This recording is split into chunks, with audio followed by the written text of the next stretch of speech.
Uma música maravilhosa que fala assim: quanto mais a gente ensina, mais aprende o que ensinou. Ea, eu, ea, eu. Então, esse é o exercício, ensinando e aprendendo, aprendendo a lidar com as redes sociais e transmitindo um pouco das vivências que a gente vem adquirindo com a agrofloresta. E a temática de hoje é a recuperação de nascentes, né? É uma das principais demandas hoje que um consultor agroflorestal se depara. Então, venho com essas lives trazendo um pouco dessas experiências que eu venho adquirindo nesses últimos anos como consultor. Então, a principal função dessas lives é justamente trazer informações sobre o que é essa profissão, que é uma profissão nova, que é uma profissão que não tem tanto histórico ainda, né, digamos assim, no mercado profissional, né? Então, é uma profissão que exige que a gente troque muito sobre ela, né? Que a gente troque muitas informações sobre ela, porque não existe um formato redondo para ela, assim, formatadinho. Então, essas lives que eu estou fazendo também visam que a gente comece a aprender como formatar essa profissão, como é que a gente compreende quais são as principais atribuições que um consultor deve ir desenvolvendo, quais são as principais demandas que existem hoje para o trabalho com agrofloresta, para quem é um agroflorestor sem terra como eu. Ê, galera, quem for agroflorestor sem terra, levante a mão aí. Eu sou um agroflorestor sem terra e graças a isso eu me tornei consultor agroflorestal. Eu não tinha a minha terra, então comecei a trabalhar para a terra dos outros. E assim fui me fazendo profissionalmente, fui me transformando em um profissional da área, tá? Então, boa tarde, Tefi. E aí a gente, no desenvolvimento dessa profissão, a gente vai acabando descobrindo que a gente não tem muito com quem trocar, né? Porque assim, quando eu comecei a trabalhar com agrofloresta, a gente falava muito sobre agrofloresta, mas a gente não falava muito sobre como sobreviver de agrofloresta sem ter uma terra.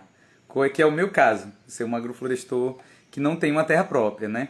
Que não tem uma terra para produzir nela e, né, para viver dela. Então eu ainda sou um agroflorestor sem terra, como muitos, tá, gente? Porque infelizmente no nosso país o acesso à terra não é um acesso democrático ainda, né? Eu sonho com um dia que seja um acesso democrático. Nem todos ainda têm acesso à terra. Eu ainda não tenho acesso à minha terra. Literalmente, eu tenho uma terrinha que eu comprei baratinha, mas não tenho acesso para chegar lá. Então, quando eu falo de não ter acesso, em vários planos, né, esse acesso, porque não basta você ter uma terra, você deve ter uma estrutura para produzir nela, você deve ter como acessar a sua terra, né? Você deve ter condições mínimas para sobreviver nela e dela. Para sobreviver nela, você deve ter condições mínimas. Para sobreviver dela, você deve ter condições já bem melhores do que as mínimas, né? Então, é muito importante a gente perceber essas questões no Brasil, porque todas as pessoas que estão aprendendo sobre a agrofloresta, que estão pesquisando, estão fazendo cursos online, cursos presenciais, estão participando de mutirões, estão fazendo seus bancos de sementes, estão se envolvendo nesse movimento que é fundamental e mais do que necessário, de pessoas que estão trabalhando para fixar carbono no solo, para recuperar solos, para recuperar nascentes, para recuperar a soberania alimentar e mais de alimento limpo, de alimento nutritivo, de alimento real e não de alimento fake news, né? De alimento que a gente come e não dá nutrição nenhuma para o corpo, né? Então o Sebastião Pinheiro, em uma das lives dele, apresentou um dado onde um tomate plantado com NPK e um tomate plantado em solo trabalhado com matéria orgânica, a relação de cálcio era de, se não me engano, de 8 para 45, sabe? Então é assim, era 7 vezes mais cálcio, um alimento plantado com matéria orgânica sem NPK ali. Então por aí a gente tira que não basta a gente ter muito alimento. Então esse discurso do agrobusiness aí, que fica falando que somos nós que alimentamos o país. Gente, vamos parar de cair nessa balela quem ainda estiver caindo, porque eles não alimentam ninguém, pelo contrário, eles subnutrem todo mundo, porque todo alimento que parte dali vira subnutrição. Então a gente quer um país, um lugar onde a gente possa produzir comida boa em abundância e que a gente tenha tanta comida que, na minha modesta opinião, sinceramente, a gente possa chegar um dia a nem ter que comprar comida, nem vender comida, gente. Comida é igual água e oxigênio, não se negocia com isso. É um direito de todos. Então, para a gente chegar lá, temos a ferramenta chamada agrofloresta, tá certo? Graças a Deus, uma ferramenta que está sendo resgatada, ancestral, que diz respeito às nossas ancestralidades, à nossa cultura. Então, é preciso que a gente se empodere dos sistemas agroflorestais como uma cultura, e não mais só como uma ferramenta. Trazer a agrofloresta como cultura, como uma mudança cultural, para que a gente possa realmente chegar a um estado de abundância, de alimento de boa qualidade e de perspectiva de vida, e não de sobrevida, tá certo? Perspectiva de vida, vida quente, calor humano, comida boa, alegria. Todas as festas nasceram de colheitas, certo? De períodos de colheitas, de alimentos preciosos, né? O milho gerou as festas juninas, né? E, enfim, a festa do boi, né? Vinha da colheita da cana, enfim, sabe? Tudo ligado à comida, mas a gente chegou um tempo onde a gente precisa resgatar nossa função ecossistêmica e abraçar a natureza fazendo parte dela. CJ, meu querido amigo, que bom que você está aí, hein? Nossa Senhora, aí, grande irmão, grande mestre. Salve, salve. Então, a gente hoje quer falar sobre recuperação de nascentes. Eu até preparei, trouxe um quadro aqui, vou improvisar como explicar como é que a recuperação de nascente funciona dentro de um sistema agroflorestal, como é que você planeja uma área para recuperar uma nascente. Isso é um conhecimento fundamental para quem quer entrar para a profissionalização da agrofloresta, da permacultura. É preciso que a gente aprenda a planejar os espaços, a olhar os espaços, ler as paisagens e, a partir dessa leitura, traduzir isso em uma ação agroflorestal. E essa ação agroflorestal, junto com a manutenção dessa agrofloresta, que é feita através do manejo agroflorestal, essas ações conjuntas vão permitir que a gente possa trazer água para o nosso solo, que a gente possa trazer abundância hídrica para o nosso solo, que a gente possa trazer resiliência hídrica para o nosso solo. E junto com essa resiliência hídrica, toda a vida junto. Gente, porque se existem entidades, forças grandes no nosso planeta, a água é uma delas. E a gente vai observar que a vida só prospera onde existe água. Então, se a água for uma entidade, ela é uma entidade que tudo que toca floresce, ganha vida. Então, se a água, tudo que toca, ela ganha vida, então precisamos, acima de tudo, cultivar a água. É irônico eu estar falando isso agora porque eu estou morando no sul da Bahia e está tudo alagado aqui, né? Então é importante que a gente fale sobre isso também. Poxa, mas tem lugar que está chovendo demais. Gente, as mudanças climáticas não dizem respeito a chover menos ou chover mais, a gente ter secas maiores ou secas menores. Dizem respeito a gente ter eventos extremos. E eventos extremos significam secas muito rígidas e chuvas também muito rígidas. E esses eventos extremos estão sendo causados principalmente pela liberação de carbono na atmosfera, que foi um tema que a gente já falou em outra live. Então a gente sempre busca frisar isso sobre a importância da gente estar sequestrando esse carbono e guardando ele no solo. Como a Ana Primavera, nossa grande mestra, dizia, solos tropicais, eu estou em um país tropical, então eu vou falar da minha realidade, solos tropicais se recupera com carbono, não é necessariamente com calcário que a gente recupera solos, que a gente muda o pH do nosso solo. O solo tropical é um solo complexo e o que recupera ele é a fixação de carbono no solo. Então não adianta só você botar calcário, você fazer uma adubação química, fazer uma correção mineral, que não é isso que vai fazer com que o seu solo te dê a resposta que você quer. Eu venho estudando solo há alguns anos, fiz uma especialização e na minha caminhada com a agrofloresta tenho sempre voltado o olhar para a formação do solo. Não adianta você fazer uma correção de solo e você não injetar vida nesse solo. E a única forma de você injetar vida nesse solo fixando carbono nele. Então eu já trabalhei em áreas que haviam sido corrigidas com calcário, que haviam sido corrigidas com adubação química, e os resultados foram pífios, porque o solo estava morto. Não havia como trabalhar naquele solo. E no momento onde a gente passa a trabalhar com carbono, com fixação de matéria orgânica no solo, mesmo sem fazer a correção de solo, o solo dá uma resposta infinitamente melhor. Quem quiser, acompanhe no meu canal aí, Fazenda Caipora, lá vocês vão ver os exemplos da Fazenda Caipora. Lá é esse exemplo que eu estou falando. Vocês vão ver o resultado que estamos tendo lá, sem fazer nenhuma correção de solo. E com uma adubação totalmente mínima, né? Mas utilizando a mecânica da sintropia. Então, nessa mecânica da sintropia, a gente conseguiu alcançar um resultado muito mais interessante, muito mais proeminente do que trabalhando com a correção de solo. Quando eu fui fazer uma especialização em solos dentro da academia, basicamente o que a gente estuda é a parte química do solo. Mas eu quero que vocês pensem uma coisa: quimicamente, uma maçã podre e uma maçã saudável, elas possuem os mesmos elementos químicos ali, certo? Mas o que difere é o estado biológico que cada uma está existindo. E no solo não é diferente.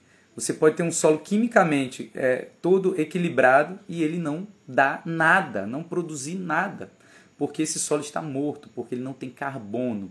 Em solos tropicais é o carbono que faz com que o solo se torne vivo, com que o solo se torne produtivo. Então, o nosso trabalho como agroflorestor é fundamentalmente fixar carbono no solo. Esse é o principal trabalho. O subresultado da fixação de carbono no solo é a produção de comida e a recuperação de nascentes, que é o nosso tema da live de hoje. Então, eu estou fazendo essa introdução para a gente poder colocar, né, contextualizar o que é a recuperação de nascente para um profissional da agrofloresta, né? Ela vai ser provavelmente muito diferente da visão de um engenheiro florestal que trabalha em um sistema convencional, ou então de um agrônomo que trabalha em um sistema mais convencional de reflorestamento, dessa isenção do ser humano no ambiente. Então aqui, quando a gente fala em agrofloresta, a gente está falando em colocar o ser humano no ambiente. Tudo acontece com o ser humano no ambiente, mas só acontece do jeito que acontece porque existe o ser humano no ambiente. Então, para a gente poder começar a abordar essa temática da recuperação de nascentes, é preciso trazer a introdução da fixação de carbono no solo. Então, isso também entra como, digamos, subtema desse também, o sequestro de carbono. Por exemplo, quando temos períodos chuvosos, as plantas crescem mais. Observem que muitas vezes quando a gente irriga, as plantas não crescem tanto, a não ser que a gente simule a chuva, né? Mas uma irrigação sozinha ali, ela mantém a planta saudável e tudo, mas ela não necessariamente ela vai fazer com que a planta cresça. Por quê? As gotículas de água, quando batem na folha, elas abrem as papilas, né, da folha, que são responsáveis pela fotossíntese. Então, quando ela abre essa papila, ela consegue absorver mais carbono da atmosfera e aí, portanto, direcionar esse carbono para o seu corpo, para o seu tronco, para a produção de folhas e galhos novos, para a produção de mais raiz. Então, por isso que a chuva é tão importante para que as plantas cresçam, mas não necessariamente você depende só dela. E quando a gente tem essa combinação de fixação de carbono no solo, árvores sequestrando carbono, desenvolvendo raízes, desenvolvendo folhas e galhos, a gente começa a criar a mecânica da vida que mantém a água no solo. E é essa mecânica hoje que eu quero trazer para vocês, porque ela é incrível, ela é muito fantástica. Eu sou apaixonado pela hidrologia da agrofloresta. Para mim é um dos temas mais saborosos assim que a gente tem na agrofloresta, que é a hidrologia. Como é que a gente pega um lugar que é seco, morto, e de repente transforma ele em um lugar vivo, cheio de água, com nascentes brotando, com uma infinidade de comida saindo dali. Eu vou dizer para vocês que o primeiro princípio para que isso aconteça é alta diversidade de plantas no ambiente. Por quê? Essa alta diversidade de plantas vai permitir com que a gente também tenha uma alta diversidade de raízes. E essa alta diversidade de raízes e de copas vai permitir que vários fenômenos aconteçam que fazem com que a água vá se fixando no solo. A primeira coisa que a gente precisa entender nessa questão de fixar água no solo é que a água sempre corre pelo caminho mais curto. Essa é uma regra básica da água. A água sempre vai correr pelo caminho mais curto. E se esse caminho mais curto não possui nenhum bloqueio, ela vai correr muito rápido. E daí a gente tem os desastres que estão acontecendo aqui na Bahia. A água correndo muito rápido por uma falta, principalmente no meu entender também, de um planejamento hídrico adequado, por uma falta de planejamento da drenagem, uma falta de planejamento da infiltração das águas nas cabeceiras dos rios e nas margens dos rios. E é por isso que a gente vai ver que os principais lugares afetados existem ocupações humanas nas beiras dos rios. As beiras dos rios são o habitat das grandes árvores, não necessariamente dos grandes seres humanos, tá? Então, porque existem grandes seres humanos e pequenos seres humanos, gente. Existem homo sapiens e homos, alguma outra coisa que não é sapiens, tá? E eu vou dizer que no mundo hoje talvez a maioria não seja sapiens, infelizmente. Eu mesmo nem sei dizer se eu sou sapiens ainda, tá? Mas estou tentando correr atrás. Então, galera,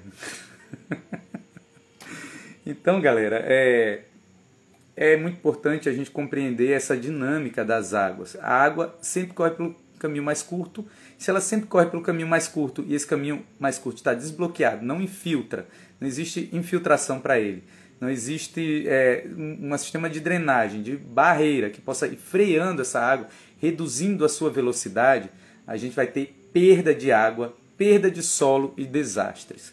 Então, a primeira lógica que precisa ser assimilada por quem quer recuperar uma nascente é: preciso reduzir a velocidade da água. É muito importante fazer a redução da velocidade da água. Ah, não, mas eu fiz curva de nível lá, arei tudo, mas fiz tudo em curva de nível. Cara, se der uma chuva como essa que deu aqui, vai arrancar a sua curva de nível. Se não tiver malha de raiz, se não tiver carbono no solo, se não tiver uma cobertura vegetal decente, vai arrastar seu solo com curva de nível e tudo. Não é a curva de nível que resolve a infiltração da água. O que resolve a infiltração da água é malha de raízes. Por isso que é tão importante, vou frisar, a alta diversidade vegetal no ambiente. Quando você tem uma alta diversidade vegetal no ambiente, você tem diferentes formatos de raízes. E aí eu vou trazer um desenho para vocês. Tá certo? Vou trazer um quadro aqui. Vou me reposicionar aqui, gente. Vou pedir licença para vocês. Então vejam só. A gente tem uma árvore. Bom, temos o solo aqui. Vou trazer outras canetas aqui. Se a gente tem um solo aqui, tá certo? E esse solo está coberto só por capim. A raiz desse capim, como do capim mombaça, como do capim braquiária, essas raízes podem chegar até 20 metros embaixo do solo. São raízes que são profundas, mas elas são raízes extremamente finas, tá? E elas formam uma bucha mais proeminente na camada superficial do solo, em torno de 20 a 30 centímetros, que é onde a gente tem aquela faixa chamada horizonte A do solo, tá certo? Que é onde o solo costuma ser mais fértil, inclusive, né? Mais rico em matéria orgânica. A maior faixa das raízes das gramíneas está localizada nessa posição. No momento que nesse local aqui a gente planta uma goiabeira, por exemplo, ou um araçá nativo começa a brotar, uma planta muito comum, a raiz desse araçá já possui um outro formato. Ela é pivotante. E ela é pivotante com raízes radiculares. Então, ela começa a criar um outro tipo de agregação para esse solo aqui que antes só tinha uma gramínea. Tá certo?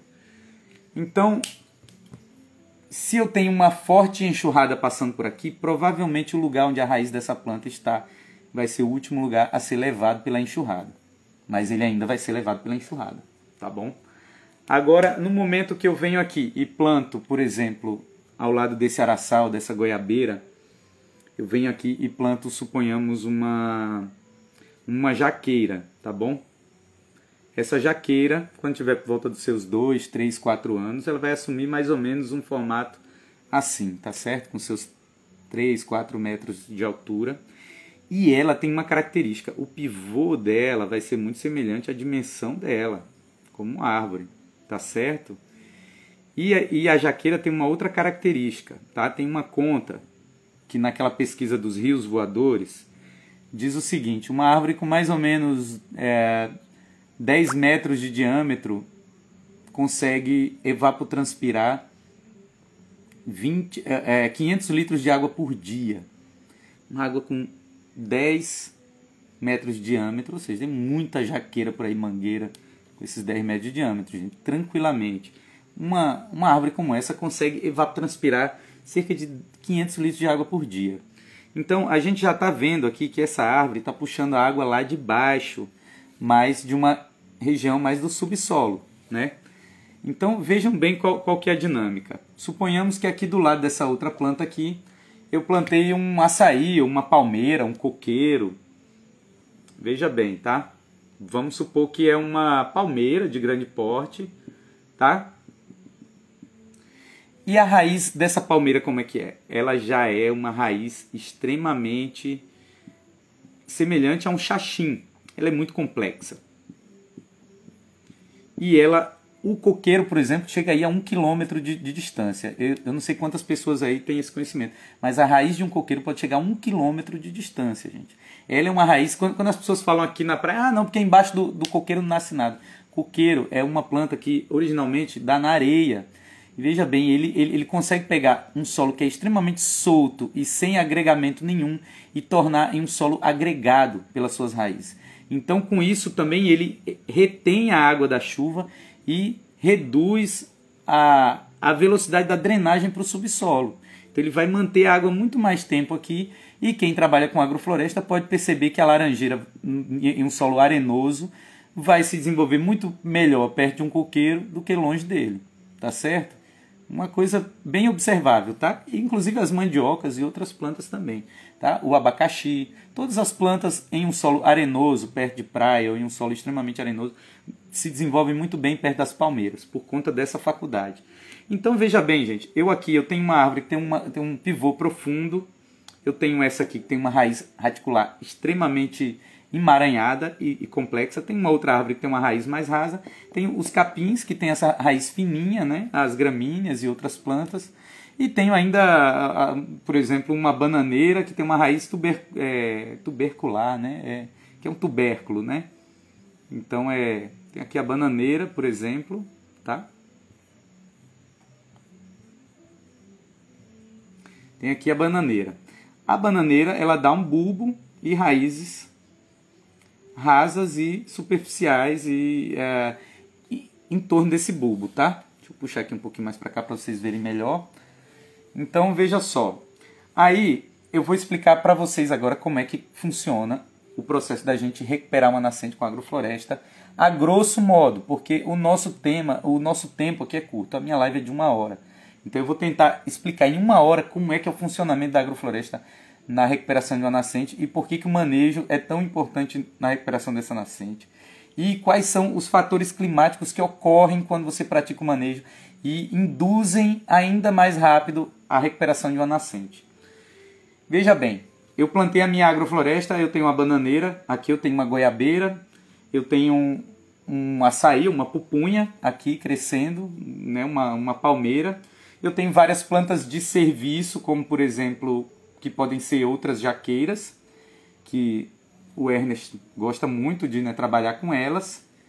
Então veja bem, outras pessoas trabalham com eucalipto, gliricídia, eu trabalho muito com gliricídia.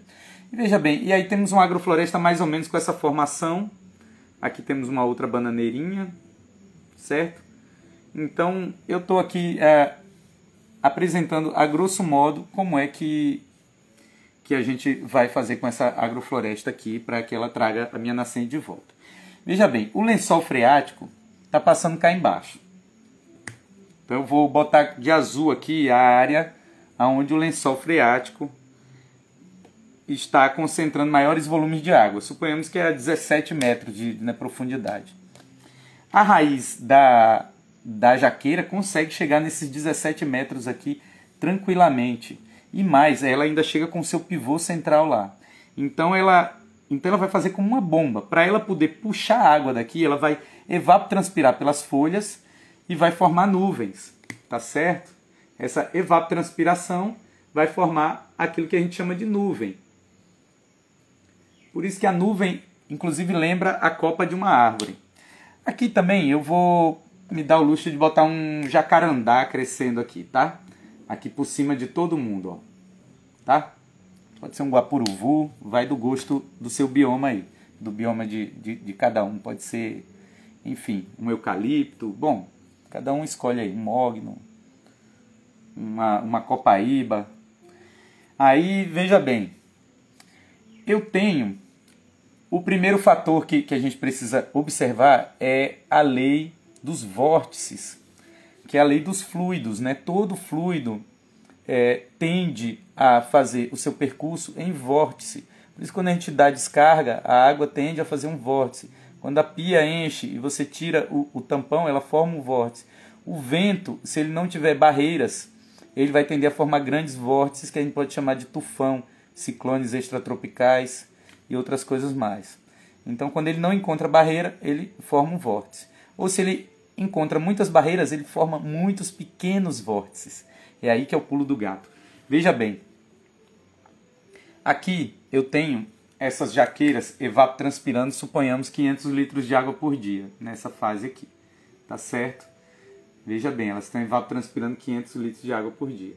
Segundo a pesquisa dos rios voadores, a Amazônia libera as chuvas que chegam ao sudeste com os rios voadores, eles são cerca de 20% da evapotranspiração da Amazônia.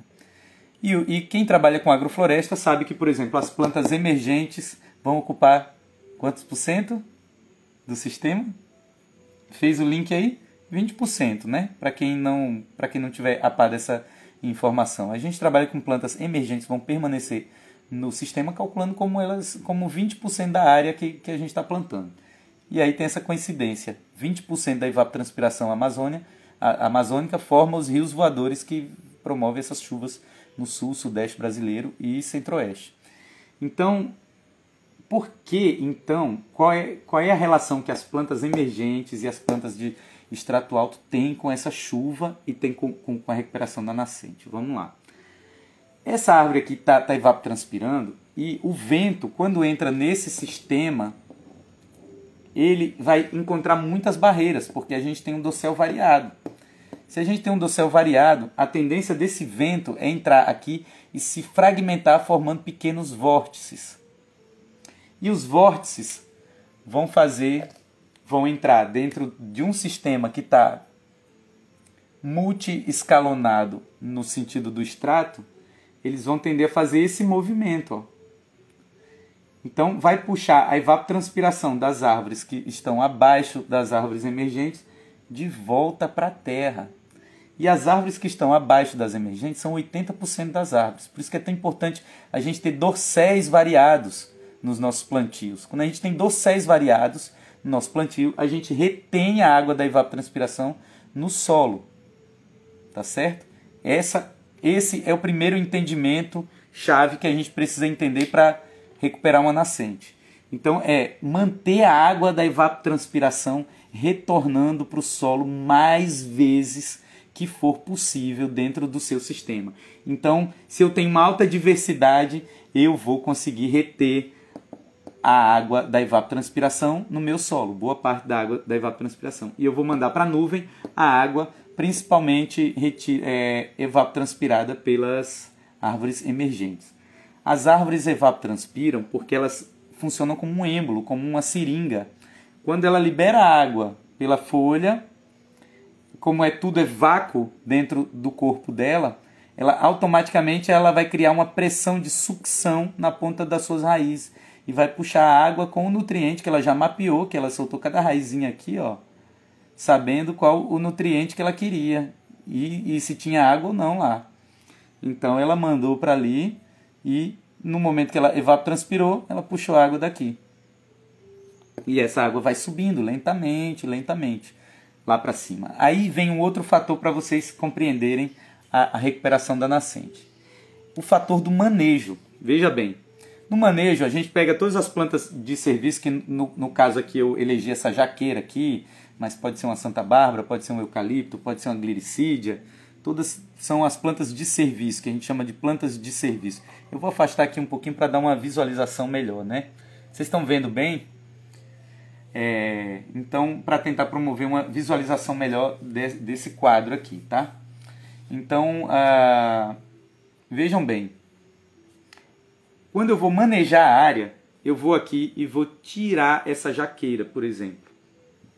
Veja bem, vocês lembram que a jaqueira puxa 500 litros de água por dia e evapotranspira para o céu? Então, veja bem, eu tirei essa jaqueira e ela estava puxando. Eu tirei, veja bem, eu podei, ela vai rebrotar. Depois de um mês aqui ela vai ter um brotinho saindo aqui, ó, cheio de folhinha, tá? Então, eu tirei ela. Mas a raiz dela continua complexa e puxando água lá de baixo, assim como as outras também. Veja bem, suponhamos que eu peguei essa jaqueira e eu podei todas essas jaqueiras aqui. Podei todas elas e deixei só digamos aqui, o meu citros, por exemplo. Digamos que eu tinha citros e banana entre elas, tá? E tinha pupunha e outras coisas mais. Eu peguei todas as minhas jaqueiras, podei elas. Eu poderia ter podado ela também com o tronco no alto, então vou deixar uma aqui com o tronco no alto aqui, ó, só para vocês entenderem que não né, que tem diversas formas da gente podar. Aí aqui ela vai soltar o brotinho também. E aí é aí que vem o pulo do gato do aumento hídrico do solo e da recuperação de nascentes. No momento que eu podei essas jaqueiras e elas estavam, suponhamos, buscando cerca de 500 litros de água por dia subindo para sua copa, esses 500 litros de água começam a não ter mais para onde ir e eles literalmente começam a transbordar e a serem liberados pelas raízes raticulares da árvore. Por quê? A árvore segue a seguinte mecânica: ela não trabalha na ótica da competição, ela trabalha na ótica da cooperação. E vou explicar por quê. Tem um estudo da Universidade da Califórnia, onde uma pesquisadora que morou aqui onde eu moro, chamada Alana, né? Ilana, desculpa, que ela tava me contando. Eles botaram uns eletrodos nas plantas para descobrir como é que era o fluxo de água na raiz das árvores. Então, eles descobriram que no período de seca, 100% da água vinha do subsolo, pela raiz pivô central, para a sua copa, para evapotranspiração e distribuição de nutrientes. Mas dessa água que ela levava para cima, ela distribui cerca de 20 a 30% pelas raízes radiculares para as plantas vizinhas. Ela distribui, simplesmente ela doa, porque é uma questão de troca de nutrientes que as plantas fazem entre elas. Olha, eu dou um pouquinho do meu nutriente aqui, você me dá um pouquinho do seu, e juntas vamos ter uma nutrição melhor. É uma relação simbiótica. Então, as plantas trocam nutrientes pelas suas raízes radiculares, que são as raízes superficiais. E aí, com isso, elas se tornam mais saudáveis. Por isso que uma floresta você não vai ver ataque de praga. Geralmente, a floresta ela é saudável. Então, um outro detalhe dentro disso, que vale ressaltar, é que no período de chuva, a planta inverte sua captação de água. Ela passa a captar 100% da sua água pelas raízes radiculares, mandar cerca de 70% a 80% para a sua copa e mandar de 20% a 30% para o lençol freático. Olha só que incrível que as árvores são, né? Como elas são, né, gente? Tem gente que acha que a árvore não pensa, que ela não tem uma inteligência. Gente, é uma inteligência de cerca de 400 a 500 milhões de anos, quando as primeiras árvores começaram a surgir no nosso planeta. É uma inteligência muito incrível. Então ela manda a água, 20 a 30% da água que ela coleta no solo no período da chuva para o lençol freático. Ou seja, ela ajuda com a infiltração da água para o lençol freático. mas ao mesmo tempo ela também continua evapotranspirando, formando nuvem e fazendo esse ciclo de água que a gente falou dos vórtices, né?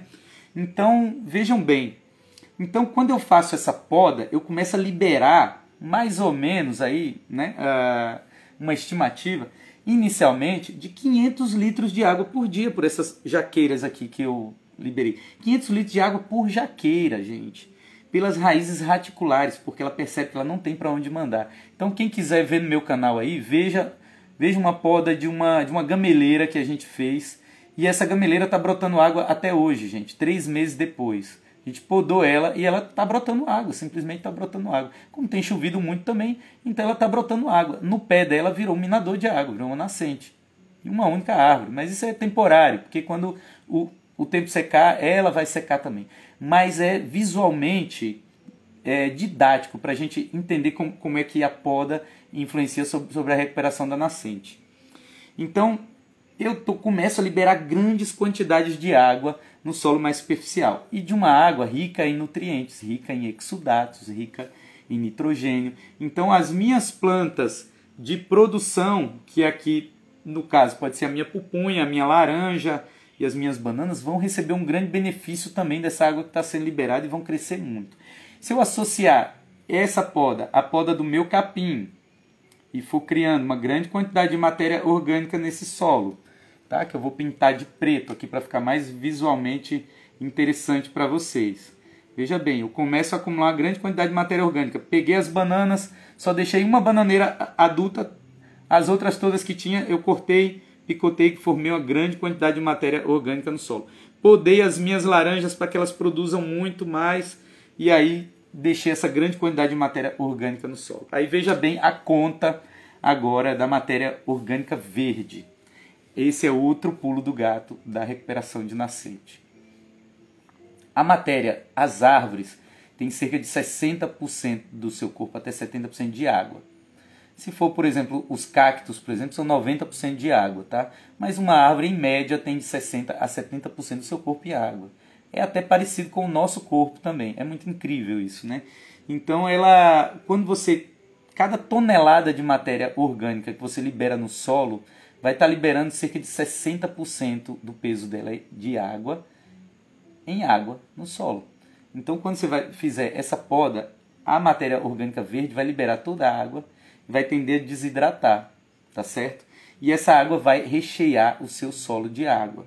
Então, você já tinha podado sua jaqueira, agora você podou as bananeiras, fez a poda geral, e você cobriu seu solo todo com a matéria orgânica das jaqueiras, das bananeiras e das podas desses citros, então você começa a ter uma grande quantidade de matéria orgânica. Uma agrofloresta com 3 anos libera cerca de 15 toneladas de matéria orgânica por ano por hectare. Então faz a conta, 15 toneladas, 60% disso em água. Faz a conta de quanta água você está liberando, certo? Em água, 15 toneladas, 60%, a gente vai ter cerca de 9 toneladas de água, né? E a água, como se sabe, um litro de água pesa 1 quilo, né? Então, ou seja, mais ou menos, cara, é 9 mil, sei lá, vamos lá, 1 tonelada, 1000, cara, é muitos milhares de litros de água, tá? Eu não vou fazer essa conta aqui agora, mas quem quiser faz essa conta aí, você vai ver quanta água está sendo liberada. Então você já está liberando mais uma grande quantidade de água que está saindo da matéria orgânica podada. Você liberou uma grande quantidade de água que foi pela poda das jaqueiras nesse solo. E aí você também derrubou a bananeira que quando é manejada, quando você bota na terra, vira uma esponja. Aí essa matéria vai secando. Suponhamos que veio um período de seca e essa matéria secou. Aí vem um outro cálculo que é importante de falar para vocês. Cada tonelada de matéria orgânica seca tem a capacidade de guardar cerca de 1 milhão de litros de água. Então veja bem, eu tenho aqui, suponhamos que eu acumulei 10 toneladas de matéria orgânica em 1 hectare de SAF num ano de manejo. Isso é tranquilamente possível num SAF de 2 a 3 anos. É tranquilamente possível. E aí cai uma chuva. Você tem 10 toneladas de matéria orgânica seca, você vai ter a capacidade de guardar 10 milhões de litros de água, gente. Então, assim, é muita água que você vai armazenar no seu solo. até o ponto que água mole, pedra dura, a água nunca fica parada, a água está sempre em movimento. Então essa água aqui, que antes o lençol freático estava só cá embaixo, com as jaqueiras pegando tudo cá embaixo, você começa a criar um lençol freático cada vez mais alto. Existem várias experiências com poço artesiano ou cisternas rasas, onde no momento que a gente faz o manejo, o poço aumenta o volume de água. Então você tinha antes só um lençol freático rasinho, agora você tem um lençol freático desse tamanho. Se você tem um declive, a água está sempre em movimento. Você nunca vai ver a água de uma piscina parada, gente. Ela está sempre em movimento, a água está em movimento. Uma hora ela vai ter que estourar em algum lugar e vazar. A nascente também pode ser chamada de vazamento de água do subsolo, tá bom? Para facilitar o entendimento. Então, assim, veja bem, temos o processo do vórtice devolvendo a evapotranspiração das árvores para o solo, temos o processo de acumulação de matéria orgânica no solo e temos o processo da poda das árvores de serviço, liberando grandes quantidades de água no solo através de suas raízes pivotantes. Então, com isso eu vou deixar o quadro um pouquinho de lado, né? Para a gente ter uma conversa aqui mais direta agora. Então, gente, com isso vocês começam a compreender o princípio básico da recuperação de nascentes através dos sistemas agroflorestais, tá bom? Os sistemas agroflorestais são sistemas muito dinâmicos, porque eles possuem um ser humano trabalhando uma consciência ecossistêmica dentro dele, sabendo o que está fazendo e o porquê está fazendo.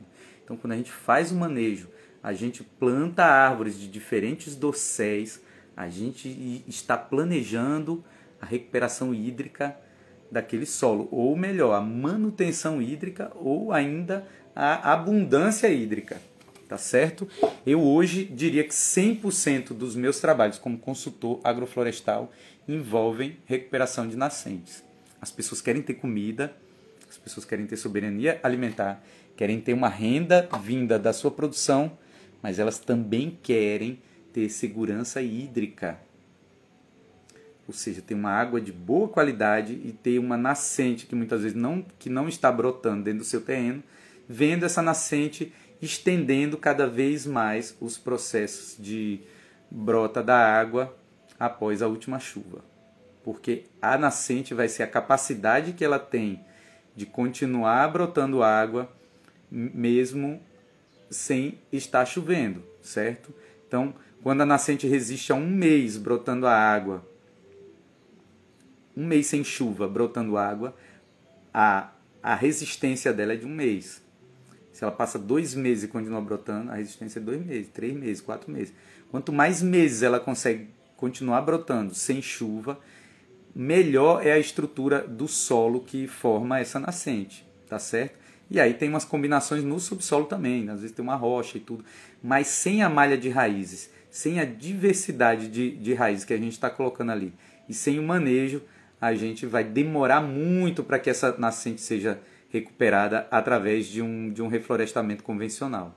Um reflorestamento convencional, ele bota árvores a cada 3 metros, equidistantes a cada 3 metros, e geralmente se planta árvores emergentes, árvores de topo da cadeia florestal, e muitas vezes num solo que não nasce nem capim direito. Então, imagina quanto tempo você vai ter que esperar para que uma nascente se reestabeleça num solo, sendo que esse solo não tem condições para sustentar essa nascente. Então, até a natureza fazer sozinha, os cálculos são que na Mata Atlântica e na Amazônia, por exemplo, para uma clareira, demora cerca de 140 anos para se restabelecer. No Cerrado, essa conta pode ir para 250, 300 anos. Na Caatinga, essa conta pode ir para 250 a 400 anos. Sem a presença do homem, a natureza fazendo tudo sozinha. 400 anos. Gente, só que com a presença do homem, a gente vê 5, 10 anos, às vezes até em 2, 3 anos, a gente já vê processos de nascente se se restabelecendo. Então, a presença do homem é fundamental para que a recuperação de uma nascente seja estabelecida com sucesso. Por isso que recuperar nascentes onde existem pessoas vivendo na terra, trabalhando na terra, produzindo na terra, é muito mais viável, muito mais saudável e muito mais rápido do que simplesmente fazer um reflorestamento convencional e esperar que a natureza faça tudo sozinho. Então, quando a gente fala em agrofloresta, a gente fala também de, como seres humanos, assumir a responsabilidade pela saúde de todos, pela saúde planetária, tá certo?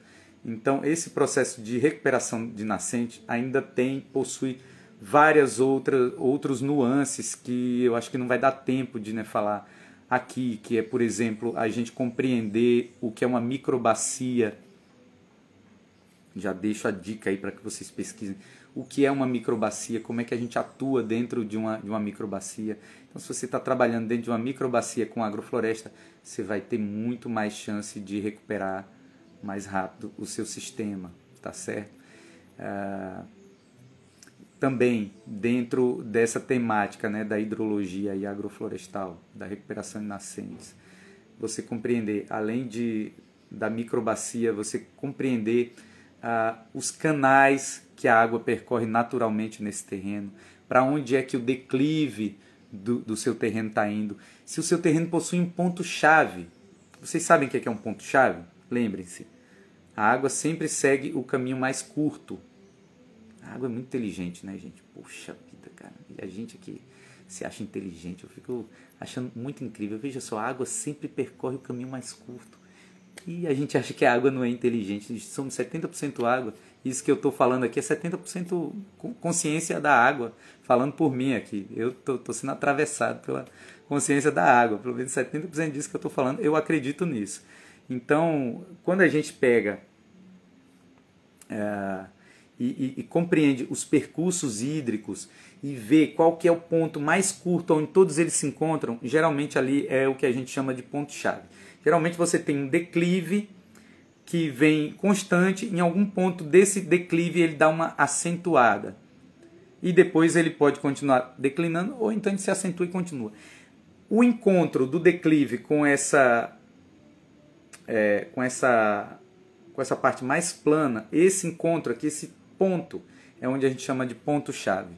Você vai observar em vários relevos. Tem uma coisa que as pastagens bovinas são muito legais de se observar. Exatamente os pontos-chave. Às vezes você está passando pela estrada, por um lugar onde tem uma pastagem bovina, está até seco, tudo seco. Mas no ponto-chave você sempre vê ela mais verde. Porque ali é onde todas as águas estão se encontrando, é onde o caminho mais curto que as águas, tanto de um lado quanto do outro, estão fazendo e se encontrando no mesmo lugar. Esse ponto a gente chama ponto-chave. Esses pontos são muito importantes de serem trabalhados. Se você quer se desenvolver como consultor agroflorestal, aprender a identificar o que é um ponto-chave é fundamental para que você consiga fazer recuperações de nascentes de uma forma mais efetiva, mais eficiente e mais duradoura. E não basta conhecer o ponto-chave, como eu falei antes. Você tem que saber como você está plantando, o que você está plantando e deve estar manejando. Você combinar esses fatores com o posicionamento do ponto-chave, fazendo freios da água agroflorestais, ou seja, aonde a água corre com muita velocidade, você criar linhas agroflorestais, aonde essa água antes corria com muita velocidade, você vai fazer com que a água chegue cada vez mais devagar, lentamente no seu ponto-chave. E aí você vai permitir que a resistência da sua nascente seja muito maior. Ela continue correndo não só por 1 mês, 2 meses, 3 meses, mas que ela corra por muito mais tempo. Tá certo? Quanto mais tempo ela correr, maior é a resistência hídrica daquela nascente. Tá certo? Tá 3 meses sem chover e ela está correndo lá. Por quê? Você fez todos os seus freios d'água, você praticou manejo, você guardou a água da última chuva no seu solo com a matéria orgânica seca, você fez o manejo, você trouxe água do subsolo profundo para o subsolo mais raso e para o solo.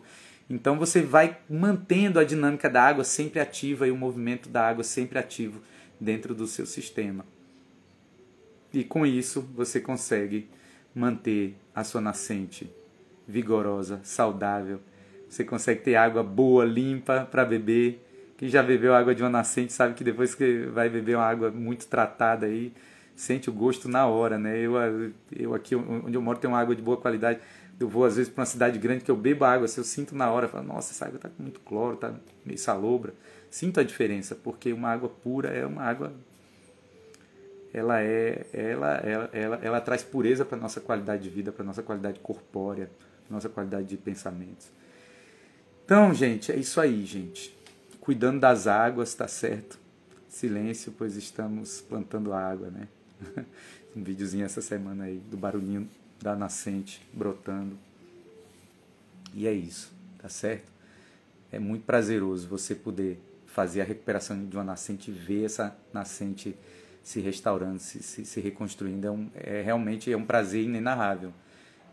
É um prazer transcendental. Eu acho que é perfeitamente útil traduzir em transcendental esse sentimento de ver uma nascente sendo restaurada e saber que você está agindo ativamente na recuperação dela e agindo conscientemente na recuperação dela.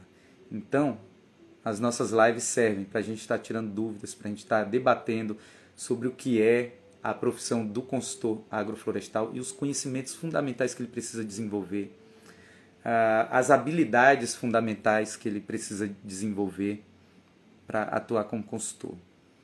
No universo da agrofloresta, as pessoas que buscam por um consultor hoje, basicamente querem isso: segurança alimentar, segurança hídrica e um meio ambiente saudável. Tá certo? Então, é isso aí, minha gente.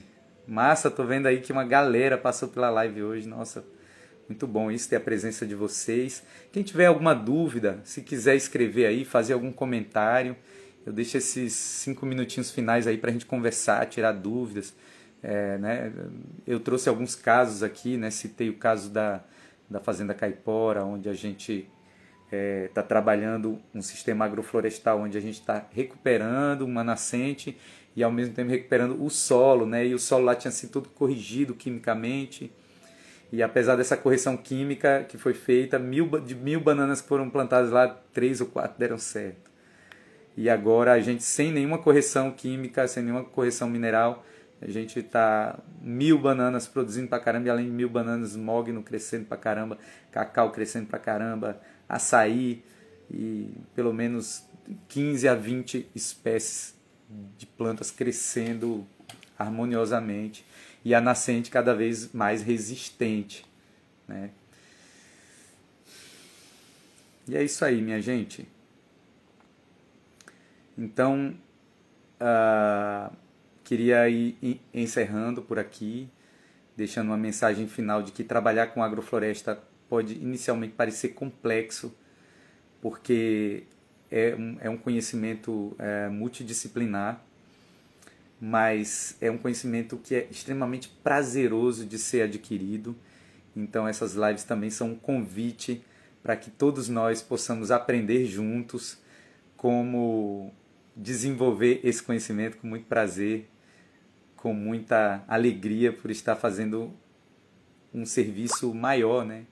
Que diz respeito não a estar trabalhando para si mesmo apenas, mas estar trabalhando para si e estar trabalhando também para todo o planeta, gerando serviços ecossistêmicos e trazendo mais vida e resiliência para todos os seres. Bom, gente, é isso aí. Cavinato, Gabriel, massa, é isso aí. O objetivo é esse. Se vocês tiverem sugestões, deixem na minha página aí para a gente ir trabalhando essas sugestões, tá bom? Botem nos comentários e vou deixar essa live salva aí para quem não tiver visto tudo poder ver, poder tomar nota, pegar trechos que julgarem importantes aí para se aprofundar, tá bom? Então é isso aí, minha gente. Isso aí, galera.